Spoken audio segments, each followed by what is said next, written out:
Right, boys, I'm going to take you through my full push session to get absolutely jacked. So let's get it.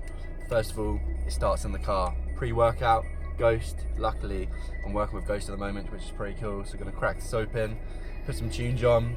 Let's get to the gym. It's my favourite tune at the moment. Never Gonna Say Goodbye. Make hardstyle good again. So let's get it.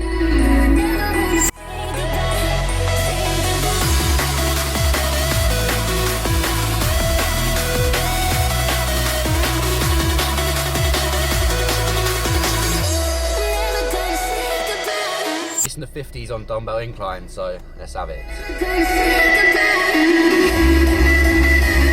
I don't know about you, but I grew up on OG, Mo Samuels, Rob Lipsett, and just people going to the gym and just documenting it, lifting for aesthetics as a lifestyle. And it was so simple. There was none of this like optimal shit and just so much confusing in the industry and people like hating on each other. It was just a lifestyle for aesthetics, and that's the way that I trying to train, and I want to bring back the ideology, because that's just the way it should be. Like, you're lifting to look good, feel good, bring others up, and it's part of the lifestyle. It's not something that should take away, because fitness takes away from so many people's life nowadays when it doesn't need to be that way. It should generally be a lifestyle, because that's what it brings. You look good, you feel good, you train because you enjoy it. Like, that's how it should be. Doing the basics, getting big, getting jacked, getting strong. That's what I stand for, to be honest. So that's why the drive to the gym is one of my favourite parts. Putting a good tune on, getting caffeinated up, getting on a level. Like, that's what we like. So I want to bring that back. If you're watching this, let's bring that back. This part of the song is literally my favourite part. Well, you never said, you never said that I'm your baby.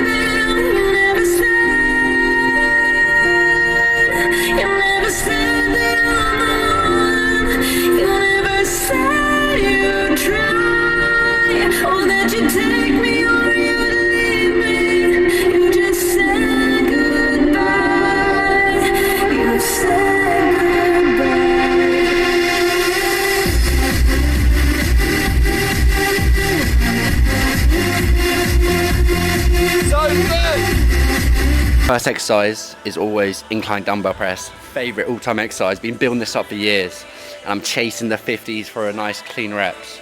So what I always do, I start by warming up with my feeder sets. I usually start at 30, then I move to 38, and then I go to 42, and then I'll full send it. The goal is I want to use as little load as possible in terms of my feeder sets to build up to that 50s, because I want to minimize the amount of energy that I'm going to use, and then full send it in the set of 50s and go from there. So let's do my next two feeder sets, then we'll send it. I've already done the set of 30s, this is the next 38.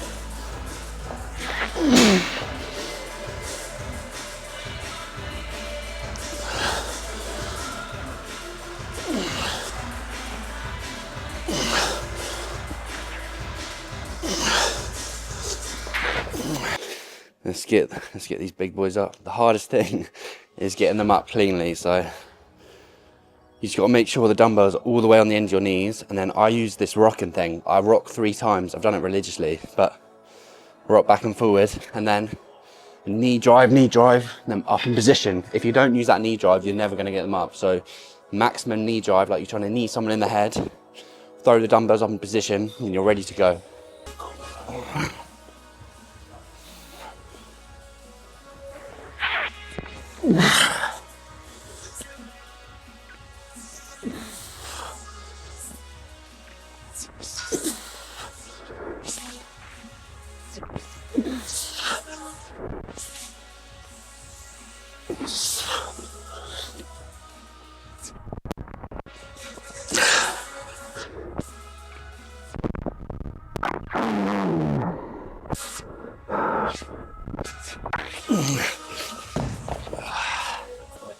That's 6 reps. Not bad, but not great.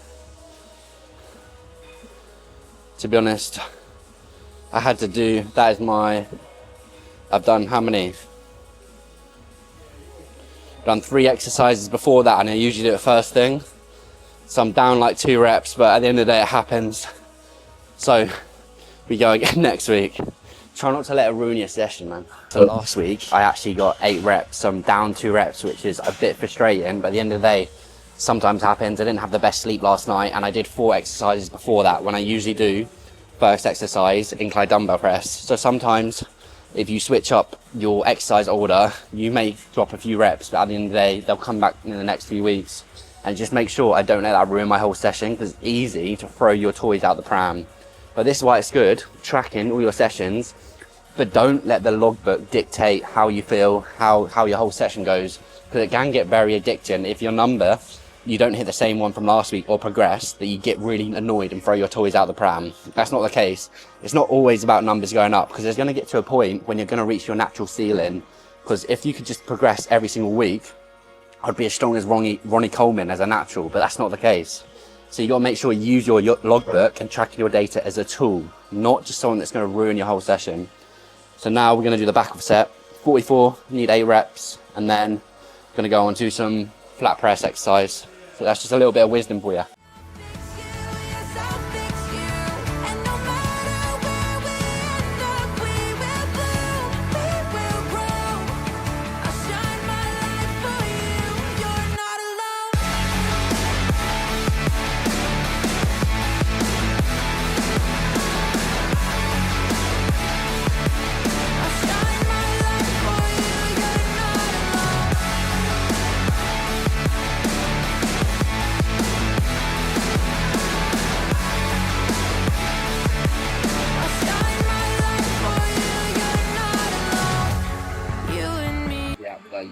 This is the app that I use to track all my workouts. So as you can see, last week got 8, this week got 9.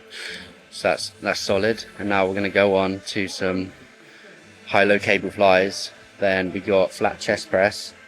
I've already done dumbbell lateral raises, but I'll do another 2 sets.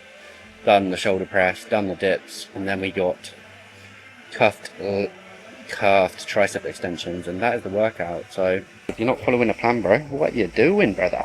Sort that out. This is actually such an OG exercise. I rarely see people do it anymore, but I think it's underrated.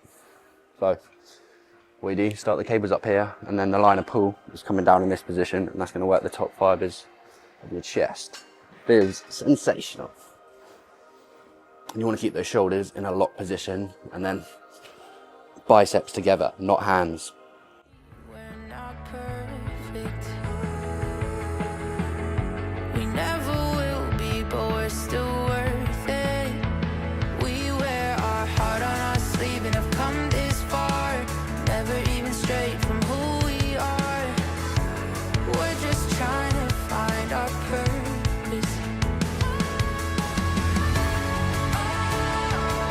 You can count on me to never let you fall.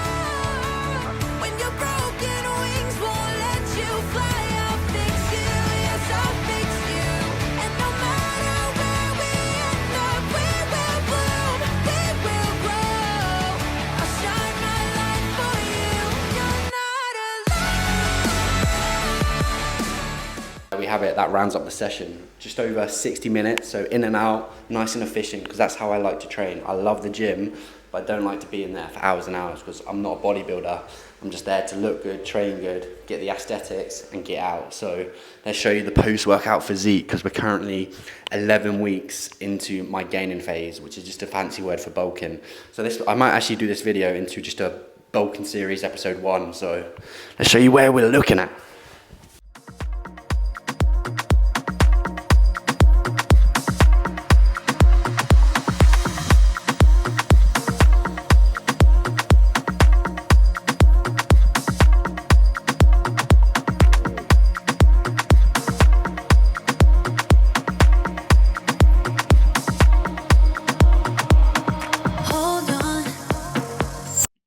Just received a parcel from, let me make sure I don't show my address, but look where this has come from.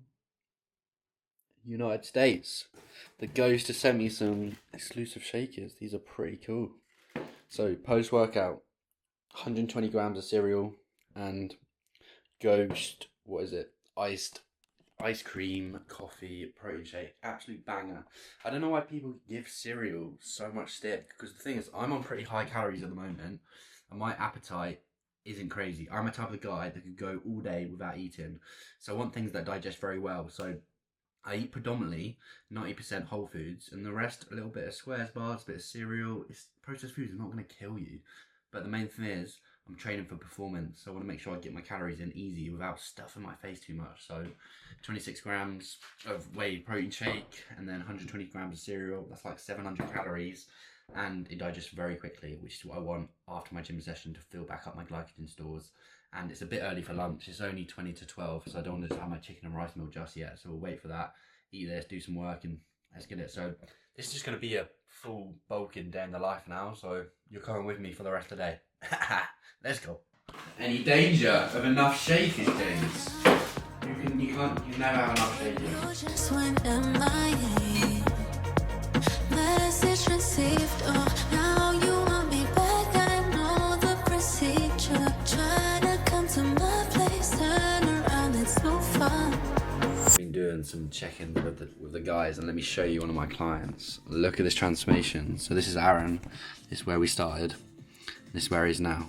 Absolutely diced, and now he's even moving on to different phases. So this is the power of actually having someone in your corner that knows exactly what to do to get shredded, to build muscle. And now we're moving on to a lean gaining phase. So he's done the hardest part about getting lean, and now it's about building up his strength, reversing out properly, and on to the next phase. So yeah, absolutely gassed with how much progress he's made. And we love check-in days, so just got more check-ins to do. And this is what we do most of the day, just sit here and graft behind the laptop, but wouldn't expect any other way because we love what we do, so can't complain. So let's get back to it. Alright, we're gonna make some lunch. This is the best rice in the game. No one can tell me different. I live off this. And all my meals are just efficiency. If it takes longer than 15 minutes, I'm not making it. And we'll have probably 350 grams of chicken. And let me show you how I make the most succulent, juiciest chicken you'll ever see. In the air fryer, weigh it out 350 grams, whack it in for around 20 minutes on 200 degrees, and let me show you how it comes out. You're gonna be impressed. You're gonna want it. You're gonna want it. You think chicken and rice is boring, but it's not boring if you season your meat well, actually enjoy it, and actually make sure you cook it properly. And then beet rice, I could literally eat that with nothing on. It tastes so good. So you can't beat it. Chicken and rice, Ella JC style. So let me show you. So we got around 320 grams here. Rule number 1, butterfly your chicken, which basically just means cut it in half, butterfly it, then season it aggressively. Aggressively, I'll repeat. And then put this in the air for around 20 minutes on 200, and I will show you how beautiful and succulent and juicy it comes out.